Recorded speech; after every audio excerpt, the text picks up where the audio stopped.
guys, what's up? Welcome back to my channel. I have a friend here with me, Kat. Hi. AKA Kat-rific. One of the things that Kat and I relate together on is personality typing. And if you don't know what that is, go look it up. Take a 10-minute test. You will love it. You will learn so much about yourself. It basically will describe you in such a way that you'll just be like, oh, I now know. That's so me. That's me. Me. Hashtag me. It helps you kind of figure out who you are and in relation to other people as well. Like for instance, Kat and I, we have very compatible personality types. You're an INFJ, is that what you said? She's an INFJ, I'm an ENTP, and we are actually meant to be together. We are. This website that we're looking at says we are like perfect meant to be together, so. Okay, so some of you guys might not know what any of these letters mean, and you're like, what's an ENTP, INFJ, ABC, I don't get it. She's an ENTP, and that means she's extroverted, and extroverted means you prefer more stimulating environments. It's like everything that's around her just like gives her more energy, and I'm introverted, so those things actually suck energy from me and make me very tired. So if you ever wondered what an extrovert and introvert is, now you know. Introvert, extrovert. Thanks. That's her E, and then we're both N's, which means you're intuitive. It's hard to describe in a nutshell, but I would just say people that tend to look into things on a deeper level as opposed to... We're the diggers. Yeah, it's like we just overanalyze. So then she's a T, which means she prefers thinking and like values logic over feeling and tends to relate more to thinking and thoughts than feelings. So I'm basically a sociopath. She's a T, I'm an F. So she's a feeler. Yes, thinker, feeler, thinker, feeler. She's a P, which means she's perceiving. And the last one that I am is judging, so I have a J. J's, the way I describe them, is typically they're more black and white personality types. They don't see the gray as much. So you're a P, so you're more carefree, you're more open-minded, you're go with the flow, you're less rigid. You see both sides very easily, whereas J people tend to be more black and white with situations, all or nothing. Maybe you're right, maybe you're wrong. And I'm like, you're wrong. And I'm right. Okay, well. Anyways, we're gonna talk about her personality type right now, which is ENTP. I'm looking at a website right now, and I'm just gonna list off some of the strengths that it says that ENTPs have, and I'm just curious to see if you relate to those or if you think not so much. So ENTP strengths, enthusiastic, upbeat, popular. I mean, literally like what 3 words I would use to describe Arden right there. Can be very charming. I would have to say that's true. Even though she won't date. Even I get charmed sometimes. Are you smitten by me? A little bit. Okay. I should admit. Ooh, hashtag Arden. Excellent communication skills.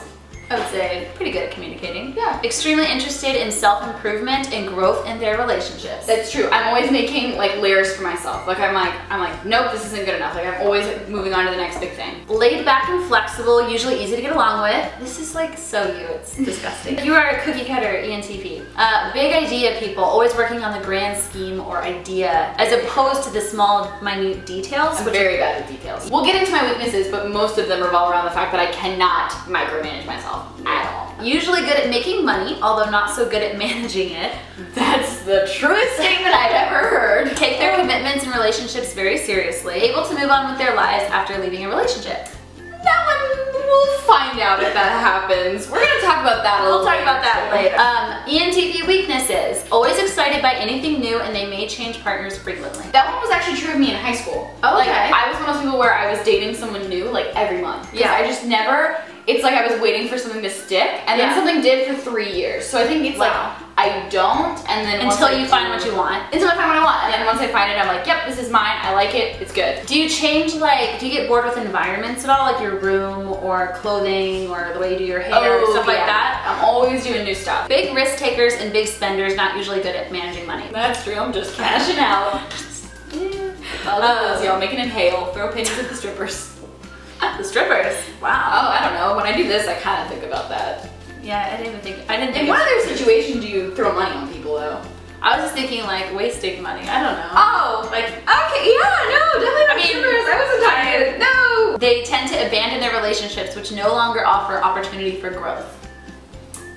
That's very true. That's true for me as well. I'm not an ENTP, but that's true for me. Yep.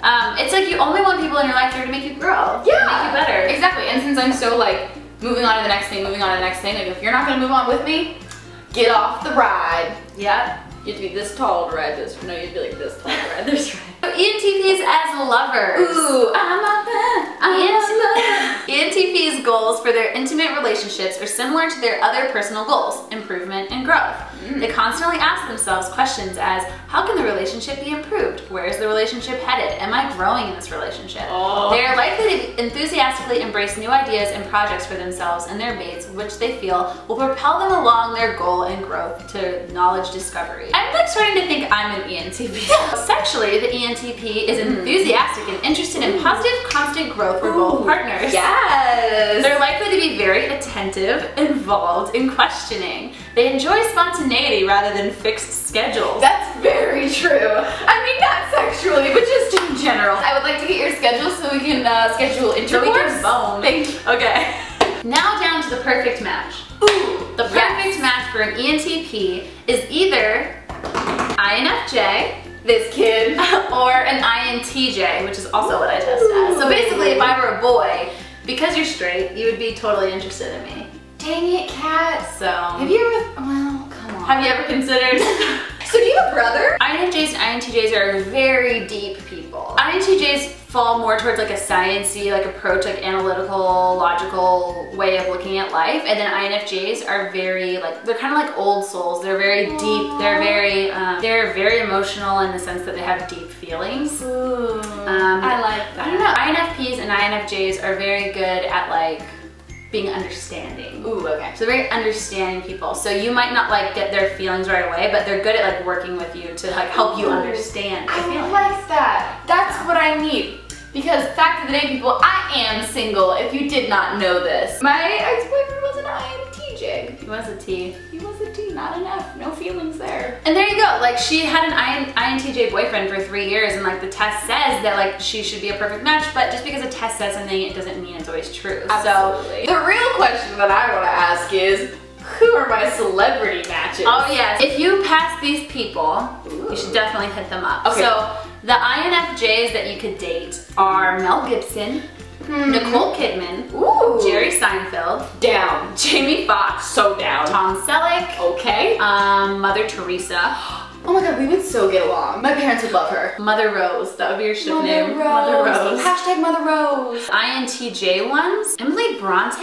Ooh, do you know who she is? She wrote Wuthering Heights. I love Wuthering Heights. Oh my gosh, she's such a romantic. Michelle Obama. Hillary Clinton. Heck yeah, bring it on. And then the fictional ones would be Mr. Darcy. I knew we had a connection. I knew we had a connection. I can see that. Yeah, it's that like brooding, like I want to discover someone. Mysterious. Yeah, I want to just get in there, you know? Pull them out. Really pull them out and then have them crying in the rain.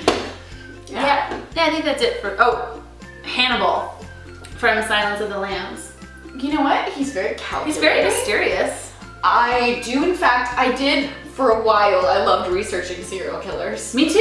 It's so fascinating. Oh my god, it's so interesting. Anyways, that kind of like wraps up ENTPs. Awesome. So now we figured out that I'm either going to marry Mr. Darcy or you. Or me. I'm very excited about that. I think it's going to be great. Alright guys, so if you guys enjoyed this video, let me know in a comment down below. And also let me know what personality type you are, because I want to know if we're compatible. Go take the test, and then maybe we could date or something, or whatever. Just send in your application. Also go check out a video that we did over on Kat's channel. We baked a delicious cake. It was very like Seussy, like Dr. Seuss. Like different colors, very Christmassy. Cat in the Hat. Cat in the Hat, and it was super cool. So go click on her face, or click at the end of the video if you want to see that, or in the description box.